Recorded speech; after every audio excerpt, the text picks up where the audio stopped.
Running a business comes with a lot of what-ifs. But luckily, there's a simple answer to them. Shopify. It's the commerce platform behind millions of businesses, including Thrive Cosmetics and Momofuku, and it'll help you with everything you need. From website design and marketing to boosting sales and expanding operations, Shopify can get the job done and make your dream a reality. Turn those what-ifs into... Sign up for your $1 per month trial at shopify.com/special offer. Your gut affects everything, even your mood. So Ollie created 2 brand new products to take care of your insides. Ollie Big 10 Probiotic has 10 strains of probiotics, their most ever, to support a healthy gut microbiome, immune system, and stress response. And Ollie Super Good Superfoods delivers 15 superfoods in tasty gummy form. Find them at ollie.com and exclusively at Walmart. Ollie! These statements have not been evaluated by the Food and Drug Administration. This product is not intended to diagnose, treat, cure, or prevent any disease. Military murder is an independent project and is not endorsed by the Department of Defense or any military component. The views expressed are those of the host. The content of this podcast is not meant to be legal or medical advice. Warning, this episode contains graphic details of murder and is not suitable for young listeners. Listener discretion is advised.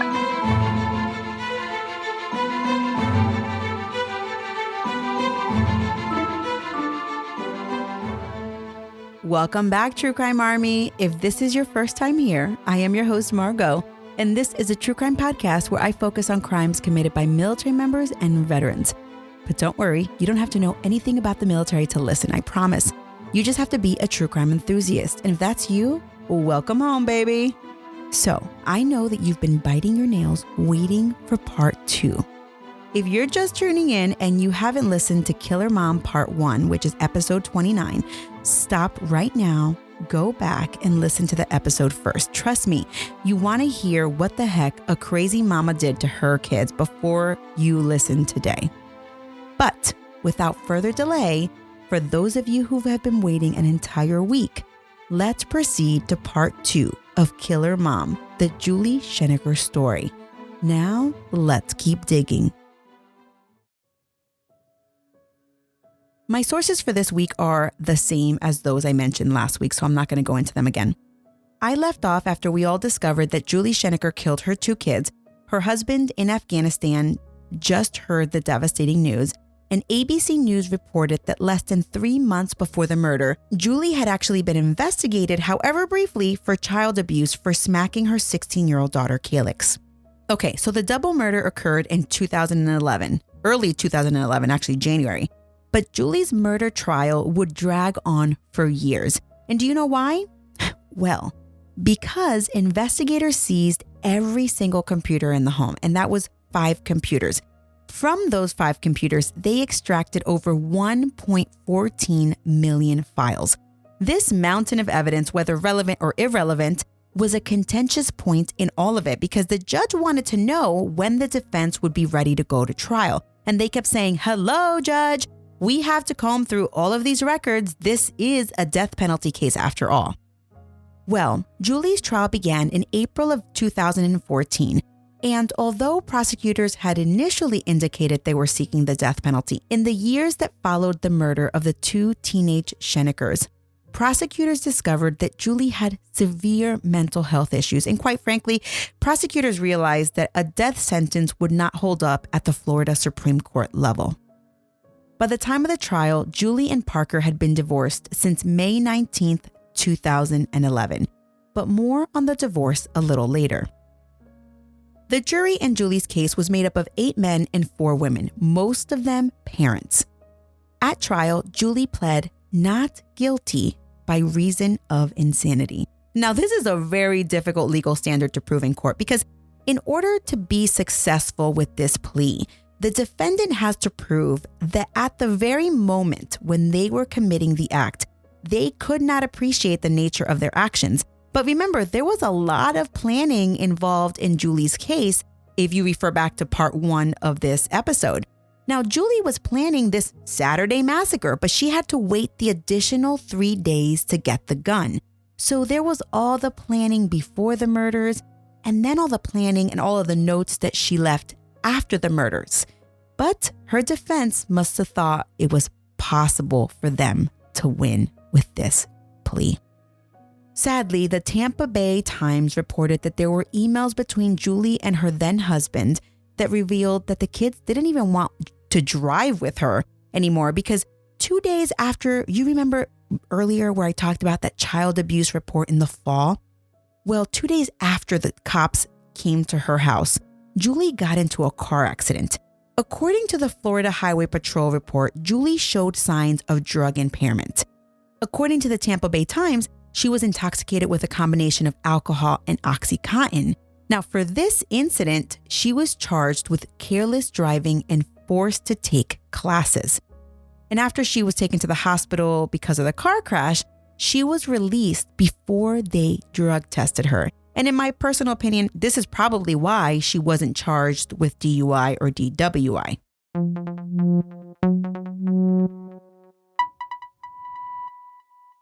At trial, the defense really aired out the Scheneckers' dirty laundry. Well, mostly Julie's secrets, things that she kept buried deep in her past, the things that ladies at the Spouses Club, they don't talk about. During the trial, we learned about Julie Powers. Julie was born in Iowa. She had a younger sister and an older brother. And at some point when she was a kid, her family moved from Iowa to California. When Julie was only 6 years old, she was molested. She reported the molestation and she testified at the perpetrator's trial. Her family soon moved back to Iowa and she found her outlet through sports. But again, at the age of 17, she was sexually assaulted. However, she continued to find an outlet through sports and she continued to play the sports throughout college and even when she was in the military. She was a student athlete when she was in college. After college, Julie joined the Army, and for a year, she was engulfed in an intensive language program to learn Russian. In the military, she excelled. She was on the Army volleyball team, and at some point, she even coached the team. But cracks in Julie's personality were evident to those closest to her, especially her husband. The defense argued that Julie left the military partly because of her depression, and after separating, she formed a new doctor-patient relationship with a new mental health professional at every single base, because she needed constant help. And listen, this is not a problem. These are just highlights that the defense wanted to highlight to the jury during the trial. Now, the defense threw around terms like she suffered from tardive dyskinesia and dyskinesia, blah, blah, blah. So Mayo Clinic describes that tardive dyskinesia is a condition affecting the nervous system, often caused by long-term use of some psychiatric drugs. Now, dyskinesia is an uncontrolled involuntary muscle movement, and the defense brought this up because immediately after Julie was arrested for the murder, she went through a pretty serious withdrawal from all of the medications that she was combining with alcohol. So if you Google this case, you will see a video of Julie looking straight insane and shaking uncontrollably as she walks past news cameras, and her body's like kind of stiff, but kind of shaking at the same time. And the police officers are practically like holding her up. It's a terrifying video when you watch it. Well, Parker testified for the prosecution and he provided many of the facts that I have provided in this story. But he also discussed the fact that the family never had firearms in the house. That was like a big no-no for him. Julie had been out target shooting in the past, but it's unclear if this was while she was still in the military and childless or after she left the service to become a full-time stay-at-home mom. In any event, Parker did discuss that the night before the shooting, him and the kids and the family Skyped, and the kids were all smiles and there was zero indication of what was about to happen. Shockingly, Parker testified that a month after the kids' murders, he saw Julie for the first time. And I'm presuming it was at a court hearing or maybe the divorce proceedings or divorce mediation. But Julie looked at Parker and said, quote, "I guess I stomped your heart flat," end quote. What? Can you imagine? Oh my gosh. She just needs to stop talking, this woman. Well, the jury deliberated for 2 hours and returned a verdict. Guilty. They did not buy the defense's argument that Julie was insane at the time of shooting her kids, although there was substantial evidence that Julie did have mental health issues, and that was all brought on at trial. Outside the courtroom, the juries refused to talk to reporters, and they really looked shook. It appeared as if they had just seen a ghost because they just looked so disturbed. One of the jurors would eventually break her silence, and she told the Tampa Bay Times that during deliberations, they read Julie's journal in its entirety, and they found that Julie wrote about knowing that her actions could be viewed as not only morally wrong, but illegal. What struck them also was the fact that Julie lied to the gun clerk. And why would someone lie if they thought that what they were about to do was right? Immediately after the verdict, Julie made a blabbing statement to the judge, who, according to her, the judge was a military veteran. And it's odd because Julie took this couple minutes, it was like 5 or 6 minutes, to talk about joining the military in '83. And she talked about the oath that she took and being willing to give her life for her country. And in my personal opinion, I was unmoved by every single word that she said. And she should have really just said, hey, I'm sorry for killing my kids, and just sat down. But she didn't really even say that. She just said, I'm sorry for all the pain that I've caused, blah, blah, blah. And I just think, listen, just sit down. Flattering the judge isn't going to help you any. Julie told the judge that she believed that her kids were in heaven and felt no pain. Julie Schenecker was sentenced to 2 consecutive life sentences for the murders of Calyx and Beau and is not eligible for parole. Parents of tweens, if you're familiar with far-off drop-offs... Dad, stop, right here. Or get DMs about what's for dinner, you may be experiencing tween milestones. For your son or daughter, these can start at age 9. HPV vaccination, a type of cancer prevention against certain HPV-related cancers, can start then too. For most, HPV clears on its own. But for those who don't clear the virus, it can cause certain cancers later in life. Embrace this phase. Help protect them in the next. Ask their doctor today about HPV vaccination. Brought to you by Merck. Still getting around to that fix on your car? You got this. On eBay, you'll find millions of parts, guaranteed to fit. Doesn't matter if it's a major engine repair or your first time swapping your windshield wipers. eBay has that part you need, ready to click perfectly into place. For changes big and small. Loud or quiet. Find all the parts you need at prices you'll love. Guaranteed to fit every time. But you already know that. eBay. Things, people, love. Eligible items only. Exclusions apply. I mentioned earlier that I wanted to discuss Julie and Parker's divorce because it was a fascinating story. By the way, Colonel Schenecker is the man. In everything that I have seen, he has been the epitome of a stone-cold soldier. And I mean that in the most respectful way. Because I imagine what I would be like in his shoes, and I'd be dropping F-bombs all over the place. You'd probably have to peel me off the ground. Ugh, to be honest, just thinking about it makes me want to vomit. But anyway, imagine poor Colonel Schenecker. He's filing for a divorce from a woman who just murdered his kids, thinking, you killed my kids. What else can you take from me? I've lost it all, period, dot. That's it.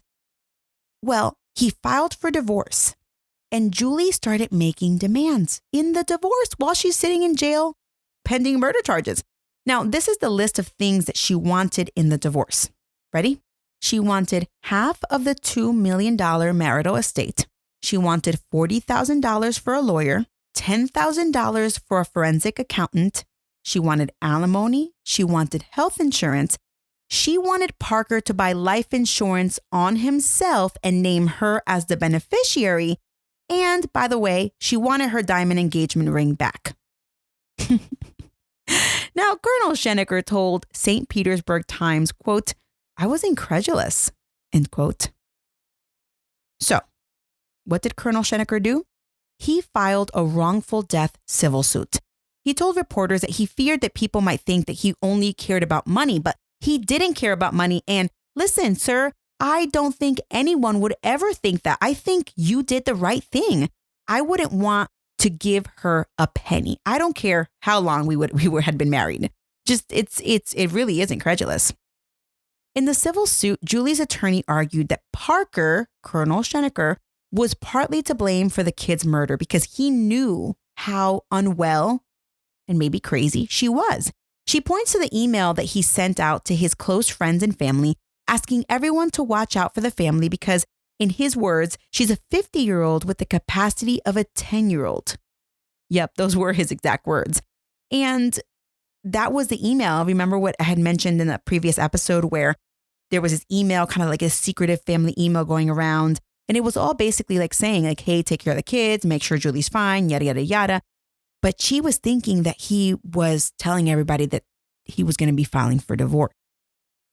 To be honest, I didn't dig enough to find out what the result of the civil wrongful death suit was in Schenecker versus Schenecker. But if any of my listeners want to dig in, or if you know, or if you found an article, then just send it my way and I can share that information on my Facebook page or my Instagram, okay? YouTube is an incredible avenue to view court proceedings and news reports, and I watched a 5-part series where reporter Serena Fazan interviewed Julie in a jailhouse interview in 2015, which was about a year after the trial.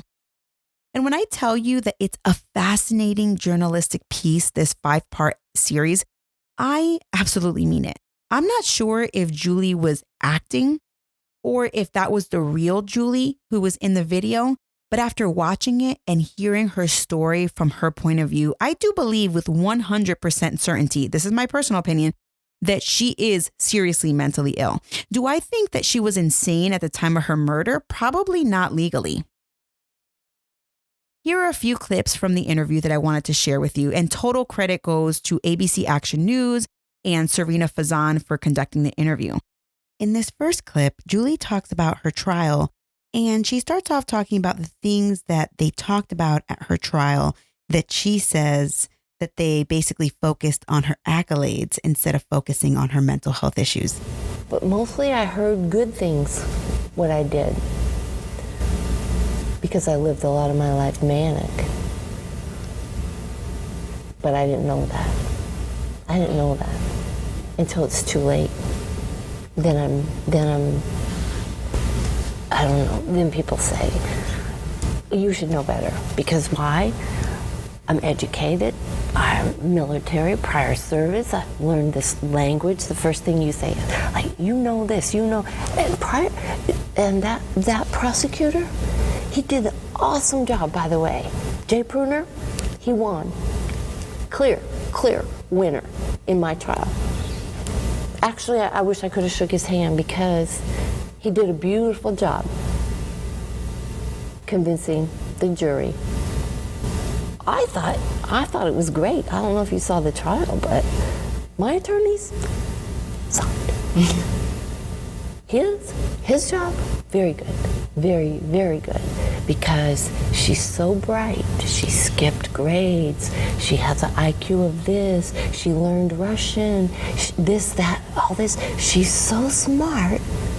She pulled this off. Are you gonna let her, with that kind of intelligence, do that? Because I can put noun, verb, noun together. I don't have any mental illness. Because I can make a sentence. Because I don't live on the street. Because I can put an outfit on, recognize product, whatever the hell. Really? This is the problem.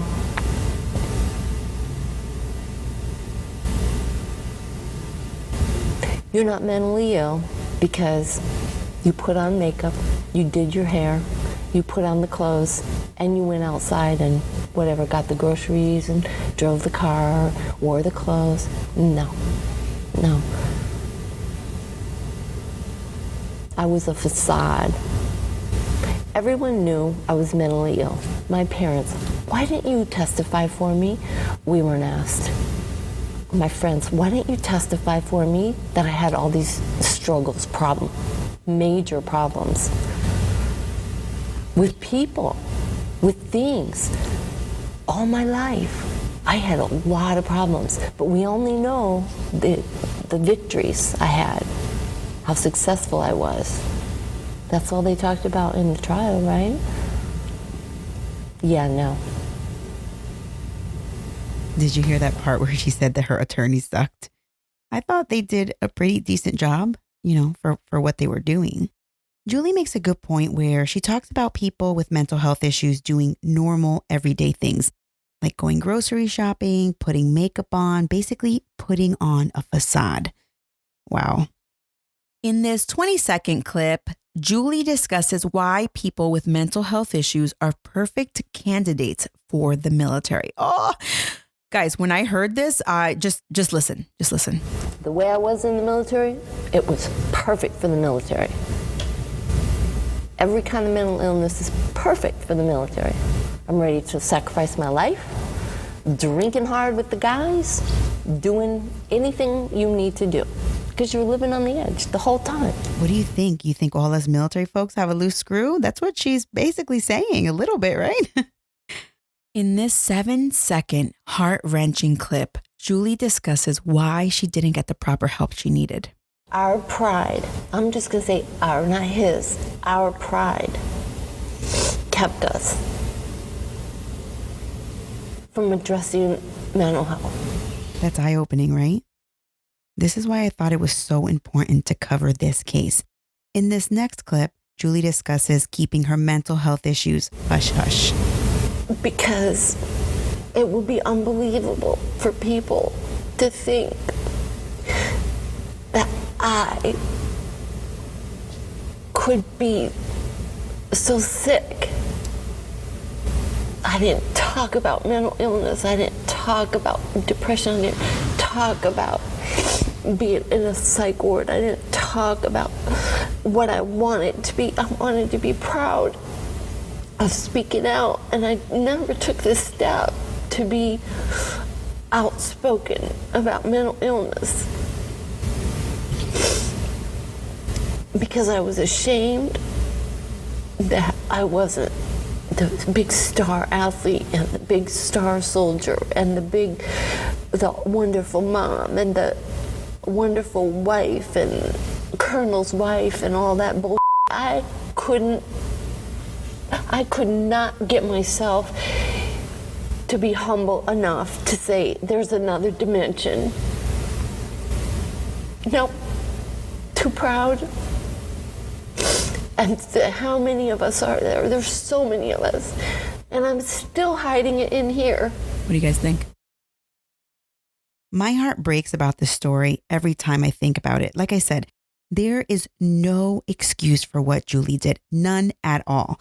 But I actually have no words. In this last clip, Julie gives people her final message, why she chose to do this interview. What do I want women to know? Don't be embarrassed. It's so hard. How do you not be embarrassed? How? What's the most embarrassing thing to you? How do you just come out with that? The most embarrassing thing to you and show the world. Think about it. What is everybody take the most embarrassing thing and then show the world? Right. So you're saying for women, just do not be embarrassed about this, especially anybody. Well, obviously, because this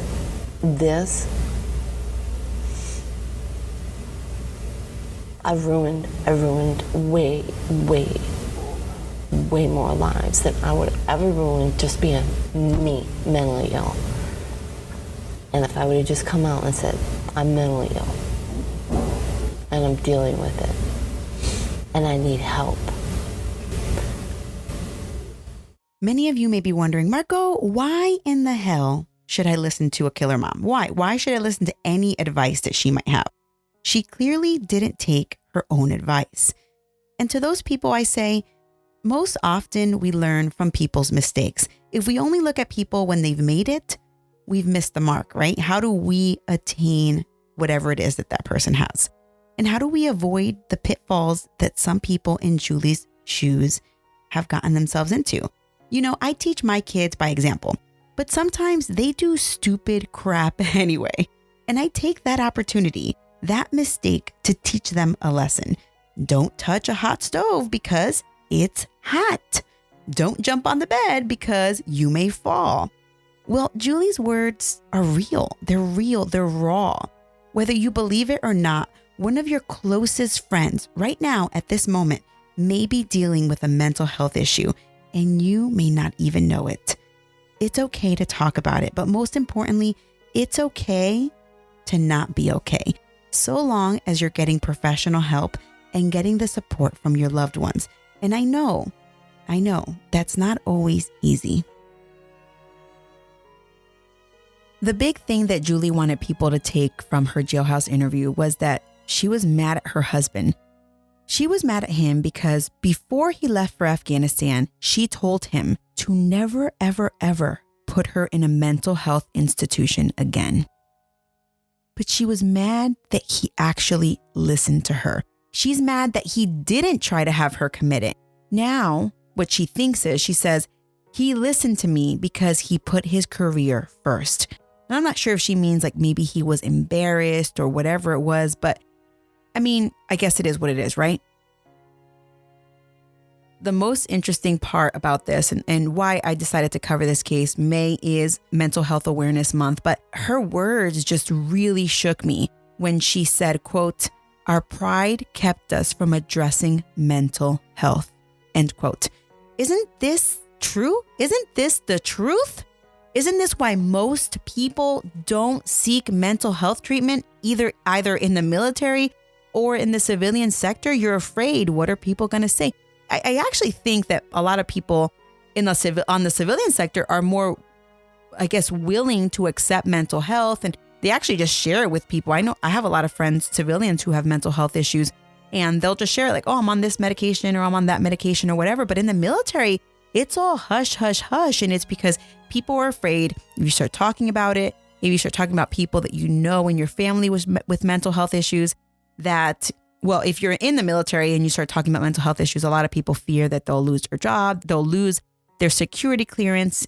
But at the end of the day, I'm not going to say what the military does and doesn't do, but it's important for people to realize that mental illness is like any other illness. If you got COVID, you would go get the test, right? You wouldn't just sit at home. If you broke your leg, you wouldn't just sit at home and, let it get better. You would seek help. Anyway, Julie was ashamed that she wasn't the best mother, that she wasn't the best wife, and also that she wasn't the best colonel's wife.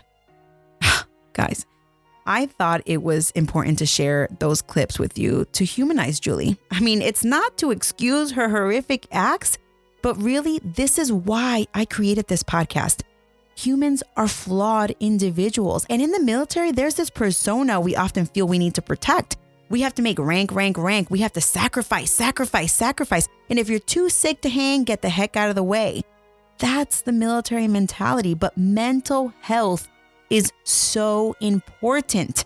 Things like this keep happening. And you know what?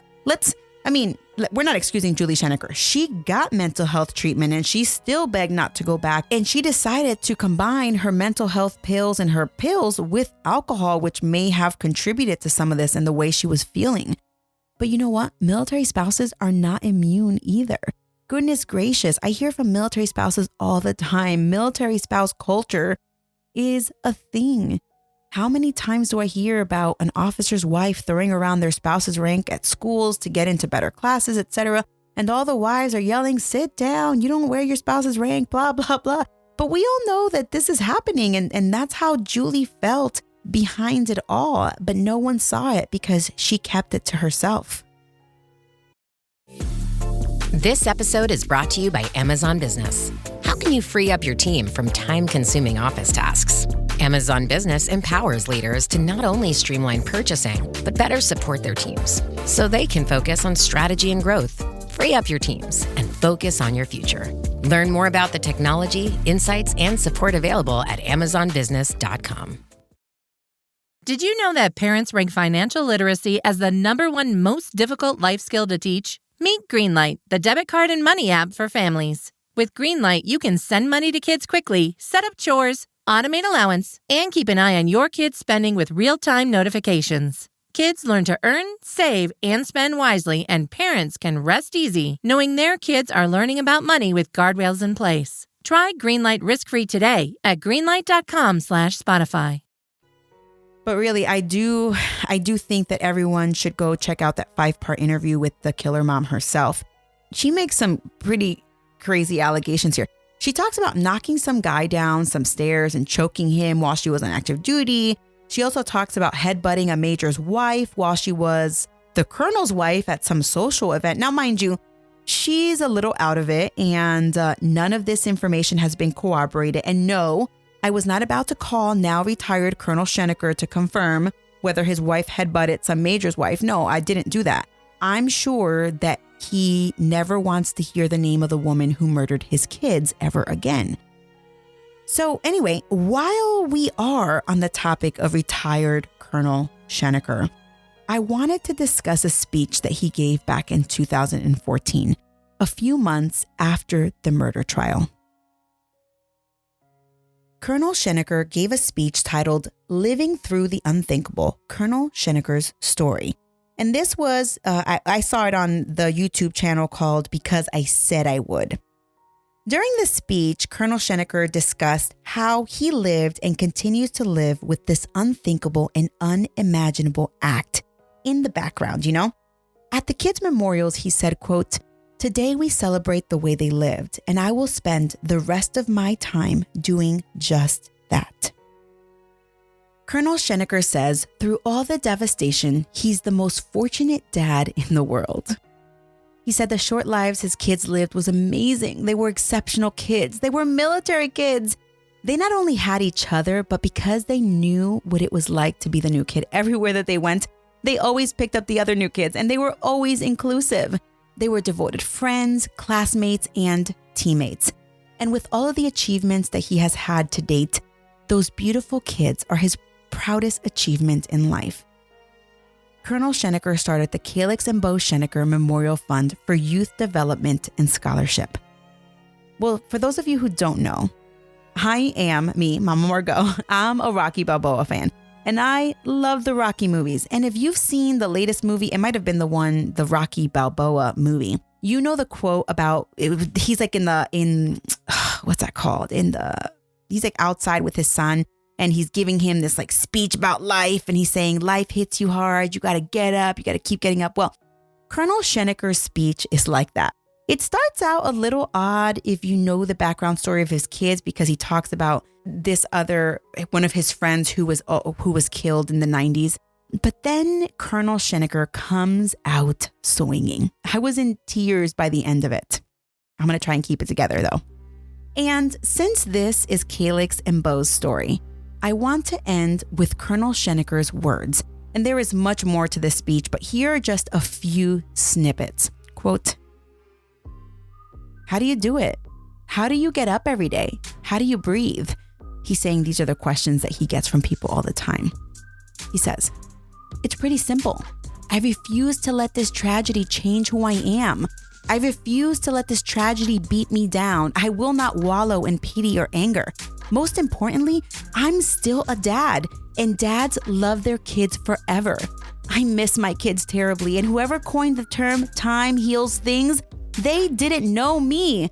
It's more painful every single day." The question is not how do I do it? How will you do it when life knocks you to your knees? Will you stay down? Will you hope that the ref counts down your time? Will you throw in the towel, or will you pick up that towel and wipe off the sweat, the blood, dry the tears, wipe away the fears, and live? I will remember how my children lived. He ended with, quote, "Remember, when you feel like you can't go on, reach within. Find that strength." End quote.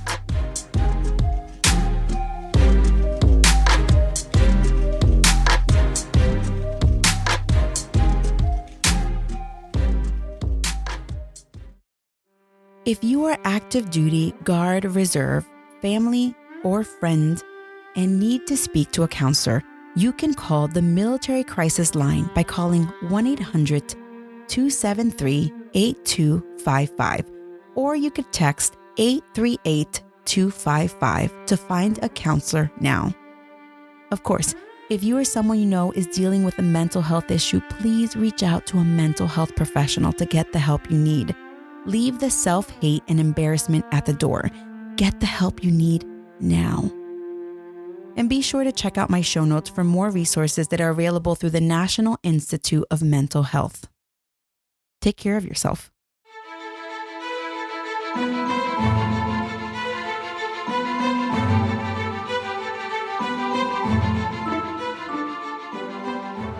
True Crime Army, you can look at someone's Facebook or Instagram profile and die of envy, but don't. After Julie committed the most heinous crime imaginable, a reporter from New York Daily News looked up Julie on Facebook. And according to Julie's Facebook profile, at the time that she committed the murders, her activities including turning Facebook pink for 1 week for breast cancer awareness, the Cheesecake Factory, and quote, click like if you love your son, end quote. All right, guys, I know that was a very, very tough 2 episodes, but you know what?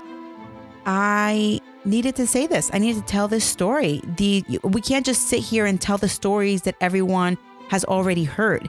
You have to tell the hard stories. You have to tell the stories about mental health.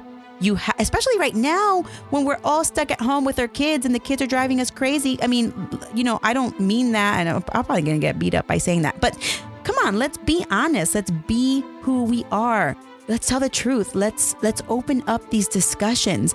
Let's talk about this. Let's talk about a few weeks ago, I did the case on Mark Essex. That was a race case. That was a case about race, and everyone is so quiet and mum about it. Okay, I get it. It is what it is. Let's talk about it. So if you want to talk about it, you can find me on social, on Instagram at Military Murder Podcast, on Facebook at Military True Crime, and on Twitter at Military Murder.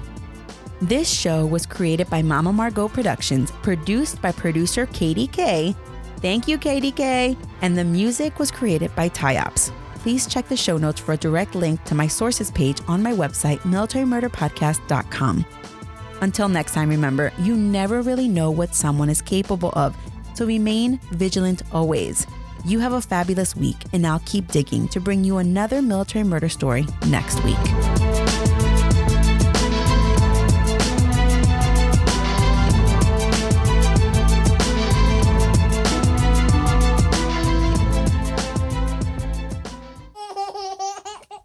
Shh, Mom's working on our podcast.